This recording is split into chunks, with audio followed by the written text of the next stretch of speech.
ভাই বোনরা আমার ব্লগ দেখে আমি জানি না কুকি দেরি করে পড়ে তো। Hey guys, good morning, welcome back to my channel. আশা করছি সকলে ভালো আছে, আমরাও ভালো আছি। তো আজ হচ্ছে বুধবার, তো এখন বাজে সকালের 11টা। তো এখন থেকে ব্লগটা স্টার্ট করছি। তো সকাল থেকে মা সোনা পাপাকে সামলাতে, খাওয়াতে, সুরভি ওর মেয়েকে খাওয়াতে, মানে সকাল থেকে টাইমটা চলে গেছে, তার জন্য আর ওরকম ব্লগ কিছু শেয়ার করতে পারিনি। তো ভাবলাম না, এখন থেকে ব্লগটা শুরু করি। তো এখন যাব ব্রেকফাস্ট করতে। তো চলো দেখি আজকে কি কি শেয়ার করতে পারি। তো আজকে রাত্রের ট্রেনে আমরা চলে যাব। তো ভাবলাম না, আজকের মুহূর্তটা তোমাদের সাথে শেয়ার করে দিই। দেখো টাইম হচ্ছে 11:35 আর আমরা সবাই এখন ব্রেকফাস্ট করব। এত ঠান্ডা পড়েছে, সবাই একটু লেট করে উঠেছি। তো রুটি আর বাঁধাকপি ভাজা করেছে সুরভি। আর দাদাকে দেখো ক্যামেরা অন করলে দূরে চলে যায়, আর আমি আরো বেশি করে ক্যামেরা করি। দেখো এত বড় পেয়ারা, দেখো। তো আমি ভেবেছিলাম এটা টেস্ট হবে না, কিন্তু ওরা বলছে খুব টেস্ট। তো এখানে দাদা এখন কাটবে এটাকে। ভাবলাম কাটার আগে একবার তোমাদেরকে দেখিয়ে দিই। লো কাটো।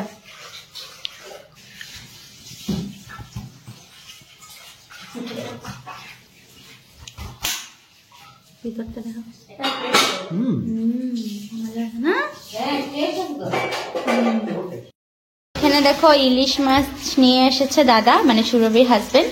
তো এখানে এখন মাছটা ধুয়ে নিচ্ছে। আর এই যে ট্যাংরা মাছ পুরো ফ্রেশ, মানে পুরো ফ্রেশ ছিল, একদম নাড়াচাড়া করছিল। তো একটু লবণ দিয়ে দিয়েছে, না হলে তো এটা কাটতে অসুবিধা হবে না, তার জন্য। তখন ওইগুলো। আর মাছগুলোর অবস্থা কি করেছে? এই যে মানে ওর হাজবেন্ড কি করেছে, মাছ কাটতে দিয়ে ওই যে ট্যাংরা মাছ নিতে গেছিল। আর দেখো না মাছ ওলা কিভাবে কেটে দিয়েছে, এরকম করে। এরকম করে কি ইলিশ মাছ খাওয়া হয় বলো?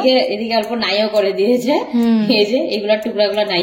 হ্যাঁ তো দেখো না, এগুলো ওরা রেখে দিয়েছে চুরি করে।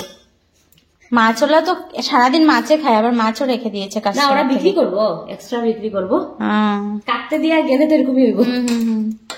কি বলবে আর। তো এগুলো এখন ধুয়ে নিচ্ছে।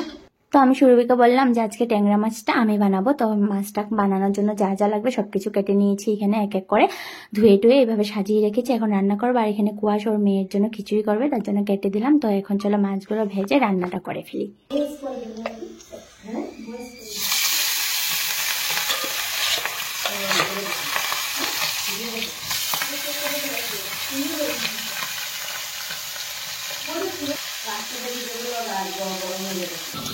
এই দেখো কিছুটা ট্যাংরা মাছ আমার ভাজা হয়ে গেছে, আর কিছুটা ভাজছি। তারপরে ইলিশগুলো ভাজবো। তো ট্যাংরা মাছটা আমি বানাবো, আর সুরভি বানাবে ইলিশ মাছ, না? আর এখানে এই যে সোনার জন্য, মানে সুরভির মেয়ের জন্য এখানে খিচুড়ি বসিয়েছি। আমাদের কিন্তু স্নান টান কমপ্লিট, সুরভিরও স্নান কমপ্লিট হয়ে গেছে। আর ওর হাজবেন্ড পূজা টুজা দিয়ে চলে গেছে। মানে এত ঠান্ডা পড়েছে, আমরা ভেবেছিলাম আজকে একটু বাইরে একটু ঘুরতে যাব, মানে ওদের এখানে লোকাল জায়গাতে একটু ঘুরতে যাব, কিন্তু এত ঠান্ডা পড়েছে সোনা পাপাকে নিয়ে মানে বের হয়েই যাবে না। তো তার জন্য ক্যান্সেল করে দিয়েছি। দেখি বিকাল অব্দি যদি পারি, মানে একটু ইচ্ছে হয় তাহলে বের হবো। কিন্তু তোমাদেরকে একটা কথা বলার জন্য আমি ক্যামেরার সামনে এসেছি। মানে এইখানে যে অনেকজন ভাই বোনরা আমার ব্লগ দেখে আমি জানি না। কালকেও একটা ভাই এসেছে, বলছে এরকম তোমাকে আমি তোমার ব্লগ দেখি। তো আজকেও একটা বোন এসেছে, একটু আগে মাত্র গেছে। তো ওই বোনটা আমার বলে ব্লগ দেখে, আরে আমাকে এসে জিজ্ঞেস করছে ভালো আছো? আমার কেমনে চিনো, মানে আমি এরকম বলছি। বলছে আরে তোমার ব্লগ দেখি। তো আমার মানে এত খুশি লেগেছে জিনিসটা, এটা আমি কোনোদিন পাইনি সামনের থেকে। হ্যাঁ সবের থেকে শুনেছি মুখে, কিন্তু আজকে সামনে পেয়েছি না জিনিসটা। কিন্তু আজকে মানে সামনে বোনটাকে পেয়েছি, মানে যে আমার ব্লগ দেখে এটা আমার কত খুশি লাগছে মানে শুনে, কিন্তু একটু লজ্জাও লাগছিল। তো বোনটাকে আমি বলেছি একটু ক্যামেরার সামনে আসবে, আমি সবার সাথে শেয়ার করবো এটা, কিন্তু ও লজ্জা পাচ্ছিল। তার জন্য আমি আর ফোর্স করিনি। কেন যে ভালোবাসে না তাকে ফোর্স করে লাভ নেই, কেন লজ্জা পায় তো ওরা। ক্যামেরার সামনে আসতে সবাই লজ্জা পায়, কিন্তু আমার তো হেভি হয়ে গেছে, তার জন্য আর কি। তো খুব ভালো লেগেছে বোনটা এসেছে। তো সোনাকে দেখে গেছে, কিন্তু সোনা ঘুমাচ্ছে। তো আমি বললাম যখন উঠবে আমি ফোন করে এসে আবার দেখা করে নেবে। সোনা বাবা ঘুনু দিয়ে উঠে গেছে। আর দিদি ভাইটা এসেছিল তোমার সাথে দেখা করতে, কিন্তু তুমি ঘুনু দিয়েছিলে। আমি বিকালে ফোন করব দিদি ভাইটাকে। হ্যাঁ ফোন করলে বলেছে আসবে তোমাকে দেখতে। সুরভির মেয়ে কিন্তু ঘুমাচ্ছে, আমার পোলার ঘুম নেই। মিডিলে আবার উঠে গেছিল, আমি একটু ফিট করিয়ে ঘুম পাড়িয়ে দিয়েছি, আবার দেখো উঠে গেছে এখন। এত কম কেন ঘুমাও, কেন এত কম গুনু করো? আর বাবা টুপিটা যে দেখো, তোমাদেরকে মিনি ব্লগে দেখিয়েছিলাম, বড় ব্লগে দেখানো হয়নি, দেখো কত কিউট, এত সফট টুপিটা, মানে পরে এত কমফোর্টেবল ফিল করে শোনা বাবা, মানে খোলার জন্য বায়না করে না। তো চলো, তো পাপাকে সুরভির কাছে দিয়ে আমি রাঁধতে এসে পড়েছি। তো মাছগুলো ভাজা হয়ে গেছে, তারপরে আমি যাব পাপাকে একটু কিছু খাওয়াবো, আর ও তারপরে আসবে ইলিশ মাছটা বানাতে। কেন কি দুজনেরই হাজবেন্ড ঘরে নেই, ওর হাজবেন্ড তো দোকানে গেছে, আর আজকে সোনার পাপাও গেছে দাদার লগে একটু দোকানের দিকে, কেন ঘরে বসে বসে বোর হচ্ছিল, তার জন্য গেছে একটু দোকানের দিকে। তো এই জন্য মানে আমরা এইভাবে কাজগুলো করতে হচ্ছে। তো আমি ফোন করেছি জলদি এসে পড়তে, বলেছে বের হয়ে গেছে, আসবে। তো এদিকে দেখো আলু টালু ফ্রাই বসিয়ে দিয়েছি এই যে। তো এখন ঝটপট রান্নাটা করে নেবো। তো চুলটা সকাল থেকে কিরকম দেখছিলে, একদম এলোমেলো হয়েছিল, তো একটু চুলটা আছে সিঁদুর টিঁদুর লাগিয়ে আসলাম। তো চলো এবার ট্যাংরা মাছটা বানিয়ে নিই।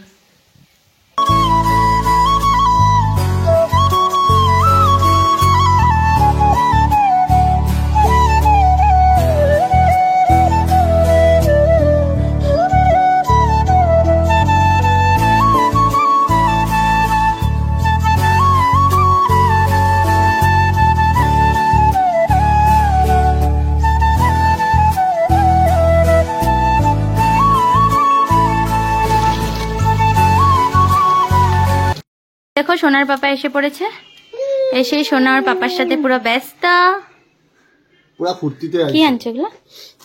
ও শক্স, মানে কেন এনেছে জানো শক্সটা, মানে সোনার হাগিস লিক হয়ে শক্স ভিজে গেছে। দুইটা আনছে, চারটা, হ্যাঁ লাগে ঠান্ডা দিনে, ঠিকই আছে, ভালো আছে। ও আর ডাইপার এমনি তো আমরা মেনি পোকো প্যান্টস এটা ইউজ করি, কিন্তু এখানে নেই এটা, মানে এগুলো আছে, কিন্তু এটা মানে অনেক ভালো, এটা মানে মেনি পোকো আছে। আছে, ও দাদাই কইছে এটা, মানে একবার চেক করে দেখো। আচ্ছা, এটা এমনি ইউজ করছি এখানে বা জার্নিতে, আজকে লাগবে, আজকে সারাদিনে লাগবে, কেন এখানে তো আর ওরকম রাখতে পারছি না, যেহেতু ওয়েদার এত ঠান্ডা, কিছু ভিজলেও মানে একদিনে কি 2 দিনে শুকাবে না এগুলো, তার জন্য আর কি ডাইপার পরিয়ে রাখতে হচ্ছে। আর মেনি পোকোটা তো আমরা ঘরে গিয়ে ইউজ করবো। শক্স গুলো, এই যে শক্স এনেছে ওর জন্য, সুন্দর আছে। আর এই দেখো আর্নিকা জেল, এটা আমরা তো আর্নিকা ইউজ করি, কিন্তু বাচ্চাদের আর্নিকা জেলও আছে, কিন্তু এটা আমি জানতাম না।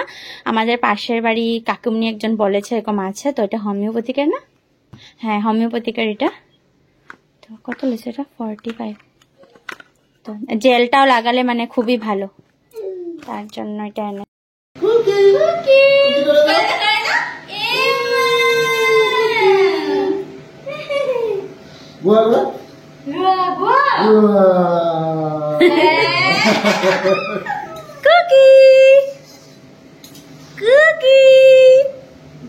দেরি করে পড়ে তো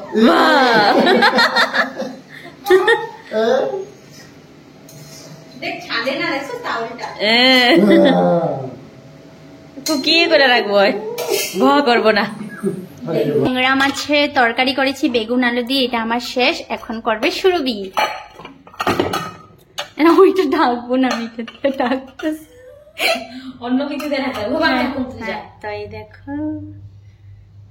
তখন এই যে সুরভি মাছটা বানাবে, ইলিশ মাছটা করে এসে পড়েছি। এখন এই যে 2টার দিকে রৌদ্র দিয়েছে, তো দুনো পুচকার কাপড়গুলো ভাবছি একটু রোদ্রে দিয়ে আসি, কেন হলো টানবে আর কি কাপড়গুলো,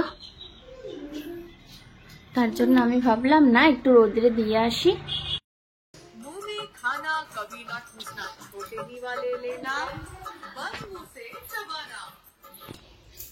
তো চলো রান্না বান্না পুরো কমপ্লিট। তো এক এক করে তোমাদেরকে দেখিয়ে দিই সব রেসিপিগুলো। প্রথমে দেখিয়ে দিই এখানে গরম গরম ভাত, এখানে হলো সকালের বাঁধাকপি ভাজা রুটি দিয়ে হয়েছিল, তো ওটা একটু আছে। আর এখানে ডাল, এখানে হলো দেখো কি গাইস আনসিজনে কাঁঠালের তরকারি, মানে ওর কাকি শাশুড়ি বানিয়েছিল সকালে, আমাদের জন্য দিয়েছে, তো আমরা সবাই খাবো এটা। দেখো আনসিজনে কাঁঠালের তরকারি কে কে খেয়েছো কমেন্ট করে জানিও। আর এখানে হলো এই যে ইলিশ মাছের তরকারি সুরভির হাতের, মজা। আর এখানে তো আমি অলরেডি দেখিয়ে দিয়েছি, তাও দেখিয়ে দিয়েছি ট্যাংরা মাছের তরকারি। তো সব দেখিয়ে দিলাম, ভাতটা খাবো দাদা আসলে তারপরে।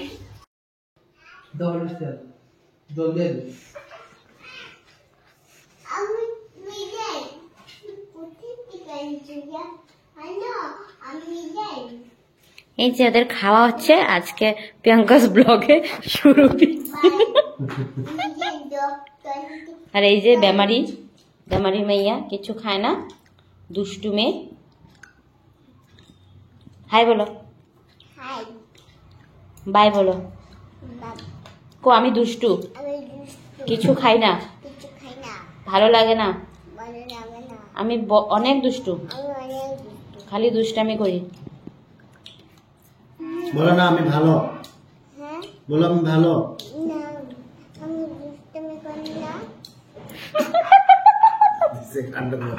যাই হোক অল্প মোবাইলে উঠতেছে, নাহলে আমার মোবাইলে জীবনে ওঠে না। বেগুন কেনা একটা রেডিও স্টেশন।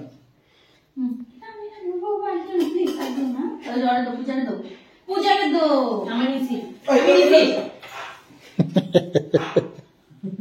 আমার আর সুরভির আজকে খেতে খেতে প্রায় 4:30টার উপরে হয়ে গেছে। তো গল্প করে করে খাচ্ছিলাম, আরও লেট হয়ে গেছে। আর তোমাদেরকে বলেছিলাম না আমার সাথে একটা বোন দেখা করতে এসেছিল, এই হলো সেই বোনটা। তো সোনা পাপা ঘুম থেকে ওঠার পর আবার ওকে দেখতে এসেছে। আমি সত্যি জানতাম না আমার ভিডিও যে হোজাইয়ের মানুষরাও দেখে। তো তোমরাও কে কোথার থেকে ভিডিও দেখো একটা কমেন্ট করে অবশ্যই জানিও। তো এই দেখো গায়ে সন্ধ্যার সময় এখানে জোম্যাটো থেকে যে পনির পিৎজা, চিকেন বার্গার আর আলু টিক্কি বার্গার অর্ডার করা হয়েছে। Happy birthday to you, happy birthday to you, happy birthday dear দাদা জানু, হ্যাপি বার্থডে টু ইউ।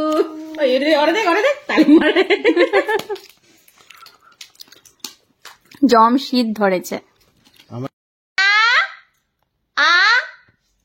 পাপা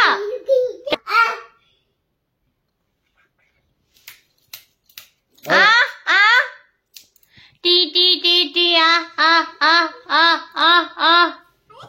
কি করো এরা অঙ্কটাও তো সেম।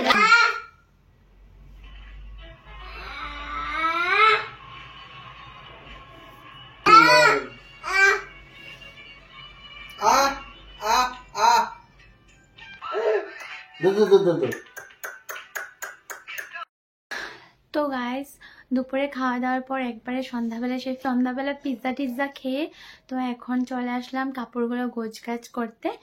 তো সোনা পাপা জাস্ট ঘুমিয়েছে মাত্র। আর তোমাদেরকে দেখাবো যে কুয়াশাটা কিভাবে পড়েছে, সেটার ক্লিপটা আমি নিয়েছি, জাস্ট তোমাদেরকে দেখাবো। মানে এই 8টা বাজে এখন, কিন্তু কুয়াশাটা মারাত্মক দিয়েছে, মনে হচ্ছে পুরো সিমলা টাইপের লুক আর কি। তো এখন সব কিছু গোছগাছ করে নেব। আর আমাদের ট্রেন আছে রাত্রে 1:30টার দিকে আর কি, না 1:30টার দিকে না, তো আমাদের ট্রেন আছে রাত্রে 1:30টার সময়। তো এখানে একটা গাড়ি বুক করা হয়েছে, স্টেশন অবধি ছেড়ে দিয়ে আসবে। তো এবার ফার্স্ট টাইম আমরা এসি কোচটা বুক করেছি, মানে ট্রেনের টিকিটটা করা হয়েছে।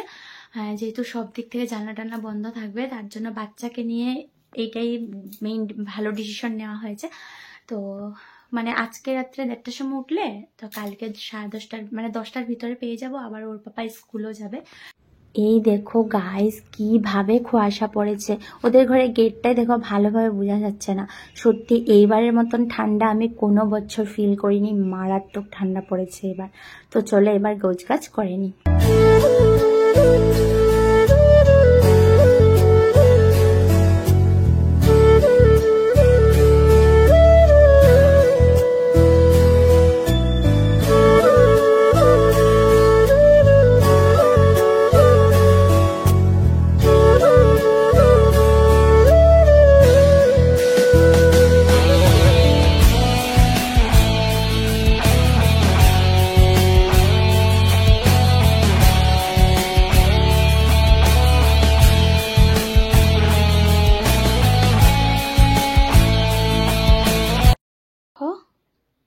তো এইদিকে দেখো গোছগাছ করা হয়ে গেছে।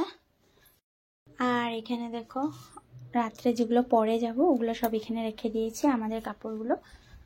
আর এই যে আমার সোনার কিউট জুতাটা, এটা ঢুকিয়ে দিই, এটা রাত্রে লাগবে না, এখানে থাকুক। তো ব্যাগ গুছানোর পর তারপর মোটামুটি 11:30টার ভিতরে ডিনারও করে নিয়েছিলাম। তারপর একটু এমনি জাস্ট শুয়েছিলাম, ঘুমাইনি, কেন কি আমরা 1:15-তে বের হবো, এখন বাজে 1:45, তো রেডি হচ্ছি। আর সোনা পাপার কান্না দেখো, এই জন্য আমি ভিডিওটা করছি। ওই দেখো একটুকু ঘুমাইনি, মানে এগুলো হয় না যে এই সময়টাতেও মানে না ঘুমিয়ে দিব্যি খেলতে থাকে। দেখো কেমনে বোঝা যায় বাচ্চারা সত্যি, মানে আমি ভাবছিলাম যে ওকে ঘুম পাড়িয়ে অল্প মানে যাওয়ার আগে আস্তে ধীরে রেডি করব, কিন্তু ও তো ঘুমাইনি, তো রেডি করে দিয়েছি। ওর পাপা ওকে রেডি করে দিচ্ছে আর আমি এদিকে রেডি হচ্ছি। মা গো এত ঠান্ডা। বা এই কি করছো তুমি, কি করছো? আমি পাপার চুলটাও বেঁধে দেবো একদম ভালো করে, দেখো মোজা টোজা একদম ভিতরে হাইনেক টাইনেক পরিয়ে দিয়েছি। এখন খালি এই যে হাতের গ্লাভসগুলো পরানো হবে, এটা পরিয়ে দেবো। এই যে আমার ইয়াররিংসের ডিব্বা দিয়েছি, কেন ড্রেস পরতে চাইছিল না, এটা নিয়ে এখন খেলা করছে। রেডি হয়ে পড়েছি। ওই দেখো আরেকটা ঘুমের মধ্যে ঘুম ভেঙে এসেছে, সোনার সাথে রাত্রে 1:30টার সময় সেলফি উঠাতে, কেন কি ওর এতদিনে মনেই নেই যে সেলফি উঠানোর, মনে আছিল মানে টাইম হয়নি, দুজনই তো দুজনের বেবিকে নিয়ে ব্যস্ত ছিলাম, হয়নি টাইম। ময়না পাড়ার মেয়ে গরিব, তাই লাগানো পড়ছে। তখন সোনা মোবাইলে আইডি ছুটে দেখছে, তো আসবে, গাড়ি আসলে তারপরে আমরা বের হয়ে পড়বো। তাই লাগানো কাপড় পরছে। আমি এদিকে সোনার পাপার ইনার পরে নিয়েছি, নতুন জামা ফ্রক ঠান্ডা লাগছে, আর স্টল তো নিয়েই নেব। তো চলো একটু গল্প টল্প করি। ভাবছি আজকে সারাদিনের ব্লগের সাথে জার্নির ব্লগটা অ্যাড করে দিই, কেন কি আর খুচরো খুচরো ব্লগ করবো, তার জন্য একবারেই অ্যাড করে দিলাম। তো একবারে বের হওয়ার সময় তোমাদের সাথে কথা হচ্ছে।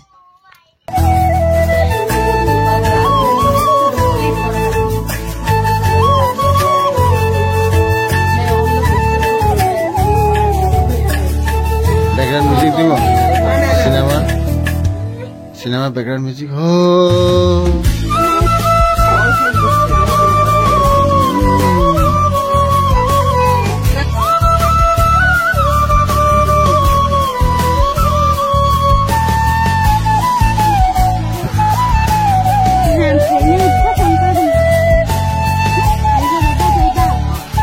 হাই মারাত্মক।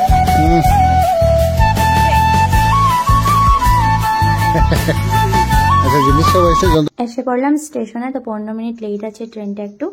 সত্যি এই হোজাই ট্রিপটা একেবারে বেস্ট আমার জন্য, সবকিছু ক্যামেরাতে বন্দি করে নিয়ে এসেছি, চিরজীবন দেখতে পারবো।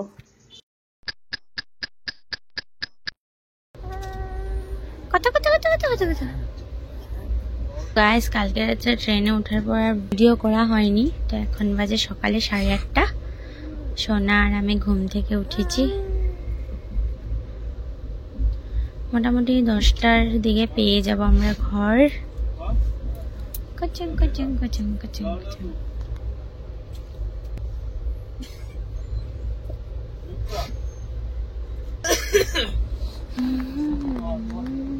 দেখো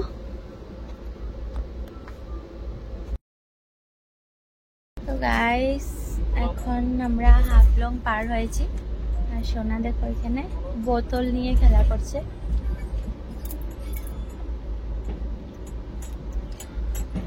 তো আমরা ঘর পেতে পেতে প্রায় 10টা বাজবে। তারপর তো গিয়ে আছে সব উল্টো পাল্টা হয়ে আছে, এগুলো সব গোছ কাজ করতে হবে, আবার ওই স্কুলেও যাবে। মানে এই 3টা দিন সত্যি অনেক ভালোভাবে কাটিয়েছি, মানে ওদের ঘরে গিয়ে এটা ফিলে হয়নি যে হাজব্যান্ডকে নতুন দেখেছি বা চিনেছি, মানে এত মানে নিজের বলে মনে হচ্ছিল। সত্যি খুব মিস করবো দিনগুলো, আর ঘরে গিয়ে তো ভালোই লাগবে না। তো এখন সুরভি ফোন করেছিল কোথায় পেয়েছিস, ঘরে গিয়ে বোর লাগবে। এই 3 দিন সোনাও খুব এনজয় করেছে।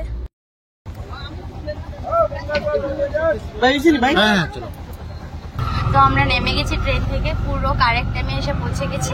তো চলো এবার রুমে যাওয়া যাক। শেষ 3 দিনের আউটিং বেশ ভালোই কেটেছে। আর সাডেন প্ল্যান এত সুন্দরভাবে সাকসেস হয় এটা একেবারে প্রুভ হয়ে গেছে। তোমরা আমার ব্লগ দেখে হয়তো প্রুভ পেয়ে গেছো। কি পাপাটা দেখাও। পাপা পুরো ঘুমিয়ে গেছিল, এখন নামার সাথে সাথে উঠে গেছে। রুমে পৌঁছে তারপর রুবিকে একটা কল করে দেবো। তো ঠিক আছে, চলো আজকের ব্লগটা এখানে এন্ড করে দিচ্ছি। যদি কিছু ভালো লেগে থাকে লাইক শেয়ার কমেন্ট আর সাবস্ক্রাইবটা করে দিও। তো চলো টাটা, আবার ফিরে আসছি বিহার আর কিছু ডেইলি ব্লগ নিয়ে। টাটা, বাবা।